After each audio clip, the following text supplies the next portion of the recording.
ठीक है, तो आज स्टार्ट कर रहे हैं ये चैप्टर जिसका नाम है मैग्नेटिक फील्ड। मैग्नेटिक फील्ड का एक रफ आइडिया क्लास 10 से होगा। क्लास 10 में आप लोग ये पढ़ेंगे कि अगर कोई मैग्नेट है उसके सराउंडिंग में एक फील्ड होगा, उस फील्ड को हम लोग क्या बोलते हैं? मैग्नेटिक फील्ड बोलते हैं। ठीक है, and magnetic field is vector quantity. Magnetic field कौन सा क्वांटिटी है? वेक्टर क्वांटिटी है, जिसका SI यूनिट होता है टेस्ला। SI यूनिट क्या होता है? टेस्ला होता है। और दूसरा SI यूनिट क्या है? वेबर पर मीटर स्क्वायर। तो सबसे पहला चीज ये है कि मैग्नेटिक फील्ड कौन सा क्वांटिटी है? Vector quantity. तो magnetic field is a vector quantity और इसका SI यूनिट होता है tesla. SI unit tesla TESLA, जिसको हम कैपिटल T से भी डिनोट करते हैं। और एक और SI यूनिट होता है, वो होता है वेबर पर मीटर स्क्वायर। वेबर पर मीटर स्क्वायर। ठीक, अब हम लोग ये जानने की कोशिश करें कि मैग्नेटिक फील्ड क्रिएट कैसे होता है। मैग्नेटिक फील्ड क्रिएट कैसे होता है? ठीक है, तो स्टैंडर्ड 10 में कुछ एक्सपेरिमेंट आप लोग किए होंगे। लाइक एक वायर ले लिए और वायर के सराउंडिंग में हम लोग क्या किए कि आयरन फाइलिंग छिड़क दी। आयरन फाइलिंग मतलब आयरन के पार्टिकल्स को छिड़क दी। जब वायर से करंट पास करने लगता है तो आयरन फाइलिंग का जो शेप होता है कैसा रहता है? सर्कुलर हो जाता है। ठीक है, कंसेंट्रिक सर्कल होता है। तो हम बोलते हैं कि जो मैग्नेटिक फील्ड लाइन होता है वो क्या होता है? कंसेंट्रिक सर्कल होता है। ठीक है, तो क्वेश्चन ये था कि आयरन फाइलिंग का जो शेप था वो सर्कुलर क्यों हो गया? तो मैग्नेटिक फील्ड दिया, इसी का मैग्नेटिक फील्ड दिया। और वो मैग्नेटिक फील्ड क्रिएट कौन कर रहा है? करंट। ठीक है, और करंट में बेसिकली होता क्या है? कुछ फ्लो करता है, करंट में कुछ फ्लो करता है। क्या फ्लो करता है? चार्ज। ठीक है, इलेक्ट्रॉन या चार्ज बोल सकते हैं। हम बोल सकते हैं कि एक moving charge creates magnetic field. A moving charge creates magnetic field. ठीक है, बाद में जब हम लोग मैग्नेटिज्म चैप्टर पढ़ेंगे, मैग्नेटिज्म चैप्टर, अभी हम लोग पढ़ रहे हैं मैग्नेटिक फील्ड। ठीक है, जब मैग्नेटिज्म चैप्टर पढ़ेंगे तो उसमें हम लोग देखेंगे कि मैग्नेट के काम की मैग्नेटिक फील्ड क्रिएट होता है, वहां पे कैसे क्रिएट होता है वो उस चैप्टर में देखेंगे। अभी हम लोग इंटरेस्टेड है कि कोई मूविंग चार्ज हो तो उसके कारण क्या होगा? एक मैग्नेटिक फील्ड क्रिएट होगा। ठीक है, तो ऑब्वियसली अगर मूविंग चार्ज हमारे करंट मैग्नेटिक फील्ड क्रिएट कर रहे हैं, ठीक है, तो हम बोल सकते हैं कि एक current carrying wire creates a magnetic field. और इस कारण से अगर कोई करंट कैरिंग वायर हो उसके सामने एक छोटा सा मैग्नेट को लेकर चले जाओ, करंट कैरिंग वायर के पास एक छोटा सा मैग्नेट को लेकर चले जाओ, क्या होगा? रिफ्लेक्ट हो जाएगा। It will experience force. ये भी स्टैंडर्ड 10 में पढ़े कि कोई करंट कैरिंग वायर हो उसके सामने अगर हम एक स्मॉल मैग्नेट को लेकर चले जाएं तो इट विल रिफ्लेक्ट। तो वो रिफ्लेक्ट हो जा रहा मतलब कि there must be some sort of magnet. तो मैग्नेट तो दिख नहीं रहा है, क्या दिख रहा है? करंट कैरिंग वायर दिख रहा है। तो करंट कैरिंग वायर के क्या होगा? एक मैग्नेटिक फील्ड होगा। तो वी कैन से कि a current carrying wire creates a magnetic field. ठीक है, तो हम लोग ये देखें कि कोई भी करंट कैरिंग वायर है तो उसके कारण क्या होगा? मैग्नेटिक फील्ड क्रिएट होगा। और अगर मैग्नेटिक फील्ड क्रिएट हो रहा है तो उसका कुछ मैग्नीट्यूड और डायरेक्शन भी होना चाहिए। अब हम जानना चाहेंगे कि कोई करंट कैरिंग वायर है तो उसके कारण मैग्नेटिक फील्ड का मैग्नीट्यूड क्या होगा और डायरेक्शन क्या होगा। ठीक है, तो इसके लिए एक लॉ है, जिस लॉ का नाम है बायो-सावर्ट लॉ। बायो-सावर्ट लॉ, और ये जो लॉ है कूलॉम्स लॉ से मिलता जुलता है। ठीक, तो सबसे पहला टॉपिक जो इस चैप्टर में है वो है Biot-Savart law. BIOT, Savart SAVART law. ठीक, तो सबसे पहला टॉपिक है बायो-सावर्ट लॉ। ठीक है, बायो-सावर्ट लॉ एक लॉ है जिसके हेल्प से हम लोग किसी भी करंट कैरिंग वायर के कारण किसी भी पॉइंट पे मैग्नेटिक फील्ड का मैग्नीट्यूड और डायरेक्शन बता सकते हैं। ठीक है, तो सबसे पहले एक वायर होना चाहिए। मान लो कि इस तरह का एक वायर है और इसमें करंट है I। हम लोग ऐसा करते हैं कि इसमें एक छोटा सा लेंथ कंसीडर किए और वो लेंथ है dl। ठीक है, और इस dl पे एक टेंजेंट ड्रॉ, टेंजेंट पे एक एरो ड्रॉ कर रहे हैं अलोंग I। टेंजेंट ड्रॉ किए और टेंजेंट का डायरेक्शन किधर लिए हैं? Along I। ठीक है, और एक वेक्टर क्वांटिटी हम डिफाइन कर रहे हैं जिसका नाम लिख रहे हैं आइडियल वेक्टर। ठीक है, वेक्टर क्वांटिटी हम डिफाइन कर रहे हैं आइडियल वेक्टर, और इसको हम बोलते हैं करंट एलिमेंट। इसको क्या बोलते हैं? Current element. ठीक है, तो आइडियल वेक्टर एक वेक्टर लिए, इस चीज को हम लोग क्या बोल रहे हैं, करंट एलिमेंट बोल रहे हैं, ठीक है। इस करंट एलिमेंट का मैग्नीट्यूड आइडियल है और डायरेक्शन किधर है, along tangent at a point, ठीक है। इस direction is along tangent, direction of ideal vector is along tangent, ठीक। अब मान लो कोई पॉइंट P है और इस पॉइंट P पे हम लोग को मैग्नेटिक फील्ड बताना है, ठीक है। तो हम लोग ऐसा करेंगे कि यहां से लेके पॉइंट P तक एक वेक्टर ड्रॉ करेंगे, यहां से लेकर के पॉइंट P तक एक वेक्टर ड्रॉ करेंगे और ये वेक्टर इस करंट एलिमेंट से अवे है, ठीक है। हम ऐसा ही बोल सकते हैं कि ये जो पॉइंट P का पोजीशन वेक्टर है with respect to current element, ठीक है। और इस वेक्टर का नाम दे दिया R वेक्टर, और मान लो कि आइडियल वेक्टर और R वेक्टर के बीच का एंगल थीटा है, ठीक है। तो according to Biot Savart law, magnetic field due to this current element is directly proportional to current element sin of theta and inversely proportional to r square.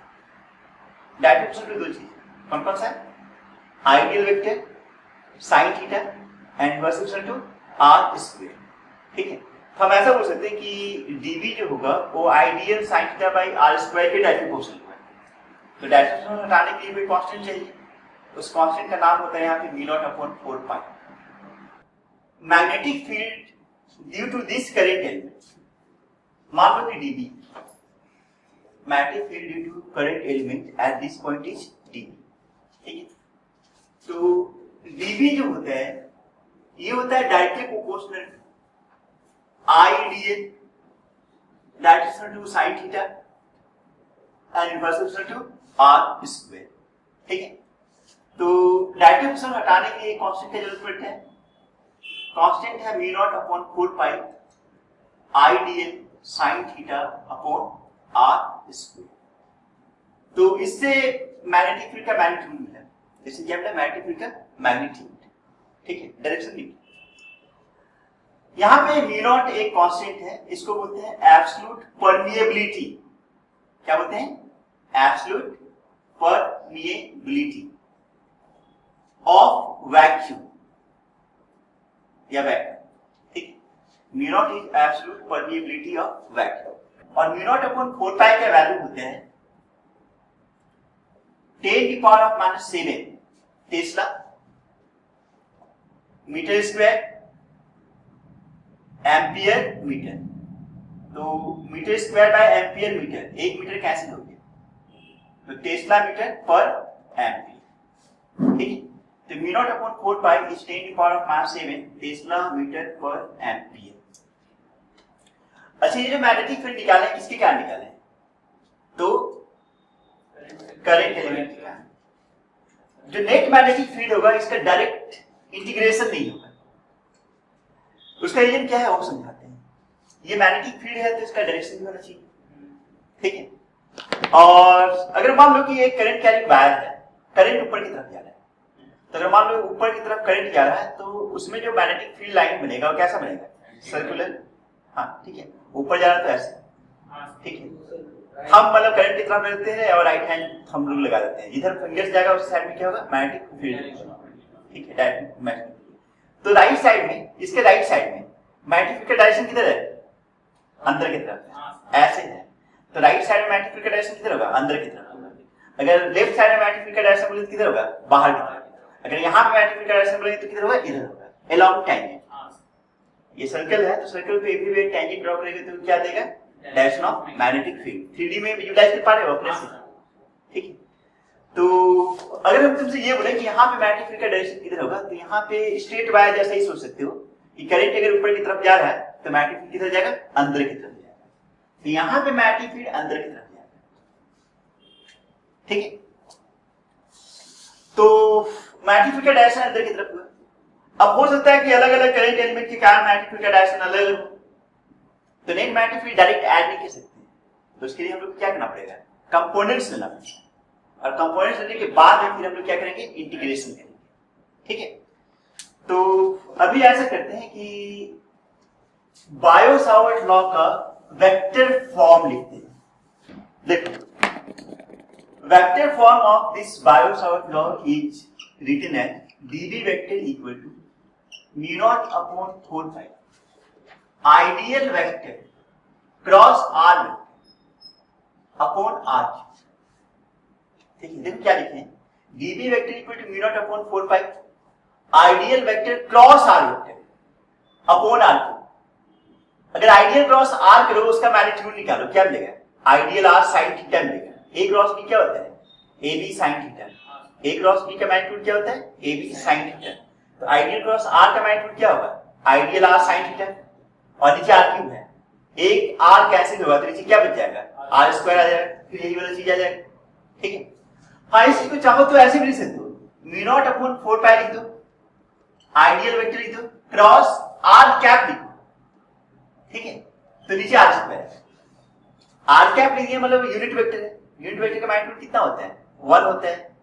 यहाँ पे आइडियल क्रॉस r कैप का magnitude क्या मिलेगा, ideal sine theta मिलेगा, तो direct ये वाला चीज आ जाएगा। ठीक है, तो मेन फॉर्मूला यही है, ये मेन फॉर्मूला नहीं है, ये क्या है, ये तो बस मैग्नीट्यूड दे रहे हैं। इसमें क्या मिल रहा है, मैग्नीट्यूड भी मिल रहा है, डायरेक्शन भी मिल रहा है। डायरेक्शन किधर होगा, आइडियल क्रॉस r की तरफ। तो एक चीज समझो कि मान लो कि इधर वेक्टर a है और इधर वेक्टर b। ठीक है, और a क्रॉस b का डायरेक्शन बताना है, a क्रॉस b का डायरेक्शन बताना है। ठीक है, a से b की तरफ चलो, a से b की तरफ चलोगे तो एंटी क्लॉकवाइज होगा या क्लॉकवाइज होगा, एंटी क्लॉकवाइज का मतलब होता है बाहर, एंटी क्लॉकवाइज का मतलब होता है बाहर, और अगर क्लॉकवाइज हो तो अंदर। ठीक है, तो यहाँ पे a cross b anti clockwise होगा, तो a क्रॉस b का जो डायरेक्शन होगा वो किधर होगा, बाहर की तरफ होगा, और बाहर की तरफ के लिए हम लोग डॉट साइन का यूज करते हैं। ये डॉट साइन का मतलब क्या हुआ, बाहर की तरफ। ठीक है, मतलब perpendicular to surface and outward from it. तुम्हारे पेज के लिए क्या होगा, perpendicular to page and coming out of the page.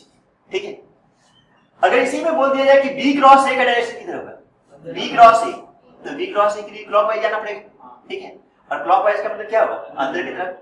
तो b क्रॉस a का जो डायरेक्शन होगा वो किधर होगा, इनवर्ड डायरेक्शन है। इनवर्ड के लिए हम लोग साइन यूज करते हैं क्रॉस, इस क्रॉस का मतलब हुआ अंदर की तरफ।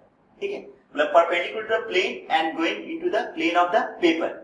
ठीक है, क्लियर है, चलो बहुत अच्छी बात, ये क्लियर है तो इसमें कोई दिक्कत नहीं है। यहाँ पे जो मैग्नेटिक फील्ड का डायरेक्शन है वो डायरेक्शन किधर है, आइडियल क्रॉस r की तरफ, और आइडियल का डायरेक्शन किधर होता है, i की तरफ। आइडियल का डायरेक्शन होता है i की तरफ, और r वेक्टर किधर होता है, आइडियल से अवे। ठीक है, तो आइडियल का डायरेक्शन देख लो और r का डायरेक्शन देख लो, और देखो क्लॉकवाइज है या एंटी क्लॉकवाइज है, उसके हिसाब से हम बता सकते हैं कि मैग्नेटिक फील्ड का डायरेक्शन किधर हो। Find the direction of magnetic, find the direction of magnetic field. ठीक, तो सबसे पहला एग्जांपल में ऐसा दिया हुआ है कि इधर एक करंट एलिमेंट है, राइट साइड में एक करंट एलिमेंट है, और यहां पे कोई पॉइंट P है, पॉइंट P पे मैग्नेटिक फील्ड का डायरेक्शन बताना। ठीक है, पहला काम क्या करोगे, आइडियल वेक्टर से अवे r वेक्टर लेंगे। ठीक है, तो डायरेक्शन के लिए हम लोग देखते हैं आइडियल क्रॉस r, आइडियल इधर है, r इधर है, आइडियल से r की तरफ क्लॉकवाइज है एंटी क्लॉकवाइज, एंटी क्लॉकवाइज मतलब बाहर या अंदर, बाहर, तो मैग्नेटिक फील्ड किधर होगा, बाहर। ठीक है, चलो अब दूसरा एग्जांपल लेते हैं। सेकंड एग्जांपल में ऐसा है कि मान लो कि आइडियल इधर है, आइडियल इधर नीचे की तरफ। ठीक है, और एक पॉइंट P यहाँ पे है, पॉइंट P यहाँ पे। ठीक है, तो बताना है कि पॉइंट P पे मैग्नेटिक फील्ड का डायरेक्शन किधर होगा। पहले r वेक्टर ड्रॉ करके r वेक्टर इधर आएगा, है ना, आइडियल से r की तरफ जाओ, क्लॉकवाइज या एंटी क्लॉकवाइज, एंटी, आइडियल से r एंटी क्लॉकवाइज, तो यहाँ मैग्नेटिक फील्ड किधर होगा, बाहर। ठीक है, एक थर्ड एग्जांपल देते हैं। थर्ड एग्जांपल ऐसा है कि आइडियल इधर है, ठीक है, और इसी की लाइन पे कोई पॉइंट P है, आइडियल की लाइन पे ही पॉइंट P है, तो मैग्नेटिक फील्ड का डायरेक्शन किधर होगा, आइडियल लाइन पे ही पॉइंट पी है, मैग्नेटिक फील्ड का डायरेक्शन किधर होगा? ठीक, क्या होगा? आइडियल के डायरेक्शन पी होगा। अच्छा, आर वेक्टर तो इधर ही हो जाएगा। आइडियल और आर वेक्टर के बीच का एंगल कितना होगा? 0 डिग्री। साइन 0 डिग्री का वैल्यू कितना होगा? 0। साइन 0 डिग्री का वैल्यू कितना होगा? 0। तो मैग्नेटिक फील्ड क्या होगा? 0। तो मैग्नेटिक फील्ड ही नहीं। जब मैग्नेटिक फील्ड ही नहीं होगा तो उसका डायरेक्शन क्या बताएंगे? ठीक है, तो आइडियल वेक्टर के लाइन पे ही अगर कोई पॉइंट लाई कर जाए तो उसके कारण मैग्नेटिक फील्ड क्या होगा? 0। ठीक है, सपोज P इधर नहीं रहता है, P इधर रहता है, उसी लाइन पे P इधर रहता है, या चलो Q नाम दे दिया। P पे मैग्नेटिक फील्ड 0 था, Q पे मैग्नेटिक फील्ड क्या होगा? 0 ही होगा, क्योंकि इस बार थीटा कितना होगा? 180 डिग्री हो जाएगा। इस बार थीटा कितना होगा? 180 डिग्री। और साइन 180 का वैल्यू कितना होता है? 0 होता है। तो इस बार मैग्नेटिक फील्ड क्या होगा? 0 होगा। तो ये बड़ा इंपॉर्टेंट एग्जांपल है। इससे इंपॉर्टेंट एग्जांपल हुआ कि आइडियल के लाइन पे ही अगर कोई पॉइंट लाई करे और आइदर उसके डायरेक्शन में या फिर अपोजिट डायरेक्शन में, मैग्नेटिक फील्ड क्या होगा? 0 होगा। ठीक है, और उसका रीजन क्या है कि पॉइंट P पे थीटा 0 डिग्री है और पॉइंट Q पे थीटा कितना है? 180 डिग्री। नेक्स्ट टॉपिक शुरू करते हैं, magnetic field due to a current carrying circular loop. ठीक, सबसे पहले एट सेंटर, ठीक। तो मान लो कि एक करंट कैरिंग सर्कुलर लूप है, इसमें करंट आई किसी भी सेंस में, ठीक, और इसका रेडियस ए। ठीक, मैग्नेटिक फील्ड सेंटर पे बताना है। तो सबसे पहले क्या करेंगे, हम लोग एक करंट एलिमेंट लेंगे कहीं पे भी। तो हम लोग ऐसा करते हैं कि टॉप में एक करंट एलिमेंट, करंट एलिमेंट का डायरेक्शन किधर होगा? Along tangent. तो ideal vector along tangent right की तरफ होगा। ठीक है, और इस करंट एलिमेंट के लिए जो रेडियस वेक्टर होगा वो किधर होगा? इससे अवे, आर वेक्टर। ठीक है, आइडियल वेक्टर और आर वेक्टर के बीच का एंगल कितना है? 90 डिग्री। और आइडियल से आर की तरफ घूमे क्लॉकवाइज या एंटी क्लॉकवाइज? क्लॉकवाइज। तो इसके कारण मैग्नेटिक फील्ड किधर होगा? अंदर की तरफ या बाहर की तरफ? अंदर की तरफ। तो मैग्नेटिक फील्ड अंदर की तरफ होगा। तो डीबी वेक्टर क्या होगा? डीबी वेक्टर का मैग्नीट्यूड क्या होगा? Mu not upon 4 pi ideal sign कितना? 90 डिग्री अपॉन आर का मैग्नीट्यूड कितना है? ए।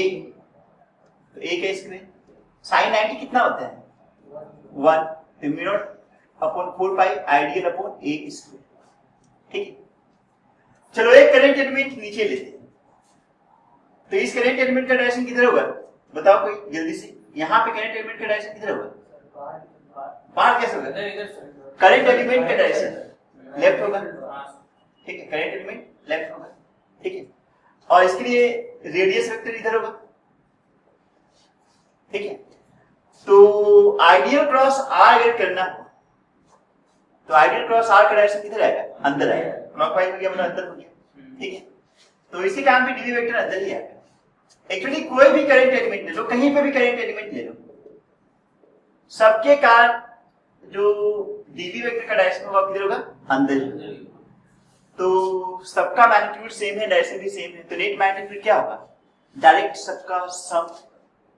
तो सबका सम मतलब क्या चीज? इंटीग्रेशन। ठीक है, तो जो net magnetic field at centre होगा, net magnetic field at centre वो होगा B equal to integral dv।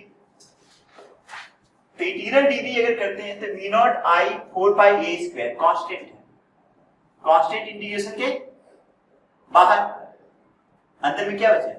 Integral dl। dl है क्या? एक छोटा सा लेंथ। तो dl का अगर इंटीग्रेशन करें तो टोटल लेंथ मिलेगा। dl का इंटीग्रेशन बोल सकते हैं l, और l मतलब क्या हुआ यहाँ पे? इसका सर्कमफ्रेंस।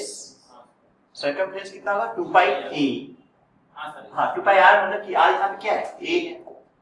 तो mu not upon 4 pi i upon a square, यहाँ पे l लिखे। l का मतलब क्या हुआ? सर्कमफ्रेंस हुआ। ठीक है, तो 2 पाई a कुछ कैंसिल होगा, क्या क्या कैंसिल होगा, 2 पाई a कैंसिल होगा, तो क्या मिलेगा mu not I upon 2a। The magnetic field due to a current carrying circular loop at its center is mu naught I upon 2a। Clear, इसमें कोई दिक्कत नहीं।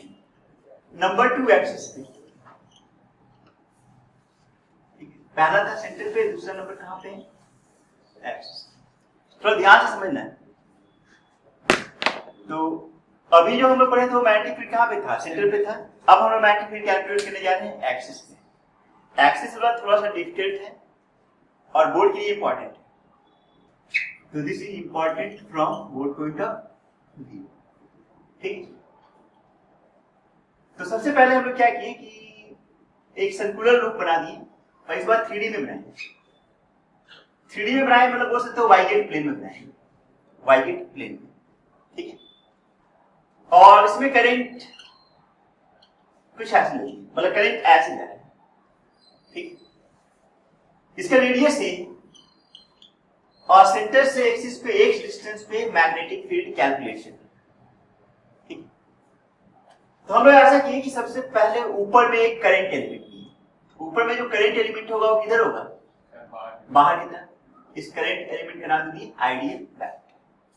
ठीक है, और इसके लिए पहले आर वेक्टर ड्रॉ करेंगे, आर वेक्टर इससे अभी होगा।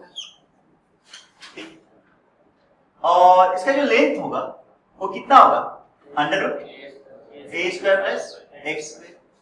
ठीक, और इसी कारण जो मैग्नेटिक फील्ड होगा उसका डायरेक्शन किधर होगा, आइडियल इधर, आर इधर, आइडियल क्रॉस आर इधर जाएगा, मतलब इसके परपेंडिकुलर होगा इधर से। इसका नाम दे दी डीबी। ठीक है, मैग्नेटिक फील्ड का मैग्नीट्यूड लिए डीबी। ठीक है, अब डीबी का मैग्नीट्यूड कितना होगा, तो dB का मैग्नीट्यूड होगा v not upon 4 pi into I dl sine theta upon r square. r कितना है, अंडर रूट ए स्क्वायर प्लस एक्स स्क्वायर। इसके स्क्वायर कितना होगा, ए स्क्वायर प्लस एक्स स्क्वायर। अब एक ध्यान देना, थोड़ा ध्यान देना, आइडियल बाहर की तरफ है। ठीक है, r इधर है, आइडियल और आर के बीच का एंगल कितना है, 90। देखो देखो देखो देखो देखो देखो 90 है, तो थीटा कितना देंगे 90। अल्टीमेटली कितना मिला, v not upon 4 pi ideal upon A square plus x square, ये dv मिला। ठीक, अब हम एक और करंट एलिमेंट नीचे लिए, तो इस करंट एलिमेंट का डायरेक्शन किधर होगा, अंदर की तरफ, इसके लिए आर वेक्टर इधर होगा। ठीक है, अच्छा ये वाला जो डिस्टेंस है अभी भी कितना होगा, अंडर रूट ए स्क्वायर प्लस स्क्वायर। तो अगर इसके कारण मैग्नेटिक फील्ड का मैग्नीट्यूड डीबी है, तो इसके कारण मैग्नेटिक फील्ड का मैग्नीट्यूड कितना होगा, डीबी होगा, सेम ही होगा। ठीक है, लेकिन डायरेक्शन डिफरेंट। डायरेक्शन किधर होगा, आइडियल इधर, आर इधर, आइडियल क्रॉस आर इधर जाएगा। ठीक है, तो इधर जाएगा। हाँ, इधर ये 90 डिग्री पे था, इधर ये 90 डिग्री पे। ठीक है, तो डीबी इस साइड में। ठीक, suppose this angle is theta. ठीक है, अगर ये एंगल थीटा, ये कितना एंगल है 90, तो ये एंगल कितना होगा 90 माइनस थीटा होगा। अगर ये थीटा हो गया, ये 90 डिग्री है, तो ये कितना होगा 90 माइनस थीटा होगा। समझ में आ रहा है ज्योमेट्री से। ठीक, चलो हम इसको थीटा देखिए, हम इसको थीटा मान लेते हैं, बस मान लीजिए। अगर इसको थीटा माने, ये 90 डिग्री है, यहाँ कितना होगा 90 माइनस थीटा, तो यहाँ कितना होगा थीटा हो जाएगा। अगर इधर 90 माइनस थीटा है तो इधर कितना होगा थीटा होगा, यहाँ पे कितना होगा थीटा। ठीक, अगर यहाँ पे अगर थीटा है तो बाई सिमेट्री ये वाला एंगल कितना होगा थीटा। तो डीबी का हॉरिजॉन्टल का पॉइंट क्या होगा, डीबी cos थीटा। इस डीबी का हॉरिजॉन्टल का पॉइंट क्या होगा, डीबी cos थीटा। इस डीबी का vertical component dB sin theta, और इस डीबी का vertical component dB sin theta.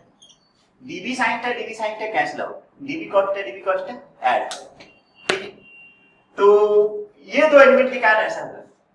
तो दो डायमेट्रिकली अपोजिट एलिमेंट्स के कारण जो मैग्नेटिक फील्ड का डायरेक्शन हुआ वो इधर हुआ और उन दोनों का रिजल्टेंट कितना हुआ 2 dB cos थीटा। अगर इस तरह से कोई भी दो डायमीटर के लिए पॉइंट लेते जाए, ठीक है, तो सबका क्या होगा कि इधर वाला कंपोनेंट ऐड होता है, मतलब dB cos थीटा कंपोनेंट ही ऐड होगा और सबका dB sin थीटा कंपोनेंट्स क्या होगा, कैंसिल हो जाएगा।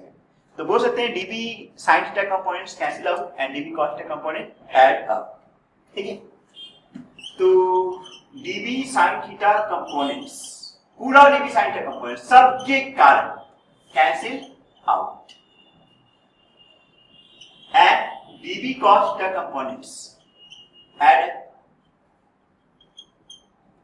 ठीक है।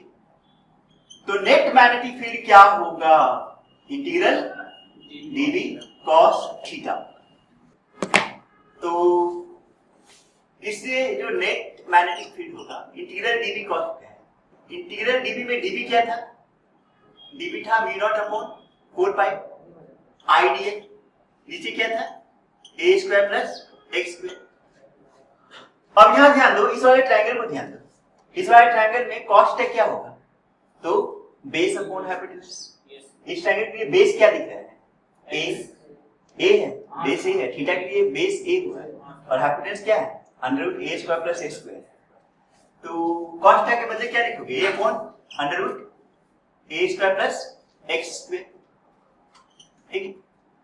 अब इसमें कांस्टेंट क्या क्या है वो ध्यान दो। अच्छा कांस्टेंट में गोली मारो, वेरिएबल क्या है, dl, ओनली dl वेरिएबल, क्योंकि x तो गिवन है, x डिस्टेंस पे मैग्नेटिक फील्ड कैलकुलेट कर रहे हैं, x is not variable, a radius है वो भी कांस्टेंट है, I करंट कांस्टेंट है, वेरिएबल सिर्फ क्या है dl है, dl एक स्मॉल एलिमेंट की, ठीक है। तो इंटीग्रेशन के अंदर कौन रहेगा, सिर्फ dl, बाकी सब बाहर। तो म्यू नॉट I a बाहर आया, नीचे 4 पाई, इन दोनों को सिंपलीफाई करने के बाद में क्या मिलेगा सुजीत, 3/2 पावर 3/2 हो जाएगा और इंटीग्रल dl होगा, ठीक है। अब इंटीग्रल dl क्या होना चाहिए, रजत, इंटीग्रल dl क्या होना चाहिए, रजत l, और l का वैल्यू क्या लोगे, l का वैल्यू क्या लोगे, l मतलब इसका सर्कमफ्रेंस, सर्कमफ्रेंस कितना आएगा 2 पाई a, r यहाँ पे a है, ठीक है, r क्या है यहाँ पे a, ठीक है। तो इंटीग्रल dl के बदले हम l लिखे और l के बदले क्या लिखे 2 पाई a, ठीक है। अल्टीमेटली जो मैग्नेटिक फील्ड मिला वो क्या मिला, mu naught I a square by 2a square plus square power 3/2, इसको याद रखना और ये रिजल्ट तो याद रखना ही है, एज वेल एज पूरा डेरिवेशन ये वाला याद रखना है, ये इंपॉर्टेंट है from board point of view से, अगर हो जाता है बोर्ड तो रिटर्न अगर बोर्ड हो जाए तो। अच्छा एक और चीज ध्यान दीजिए, अगर इसमें x 0 पुट कर ले, x 0 पुट कर ले तो क्या मिलेगा, a क्यूब आएगा नीचे, ऊपर में a स्क्वायर है, a square by a cube क्या होगा a, तो म्यू नॉट I बाय क्या मिलेगा 2a, mu naught I bye 2a पिछला रिजल्ट है, mu naught I bye 2a पिछला रिजल्ट था, कहां पे सेंटर पे, ठीक है। ऑब्वियसली अगर x 0 हो गया, अगर x का वैल्यू 0 हो जाए तो कहां पे आ गए, सेंटर पे आ गए, सेंटर पे आ गए तो मैग्नेटिक फील्ड क्या होना चाहिए mu naught I bye 2a, तो इसी से सेंटर वाला रिजल्ट भी ड्राइव हो जाए,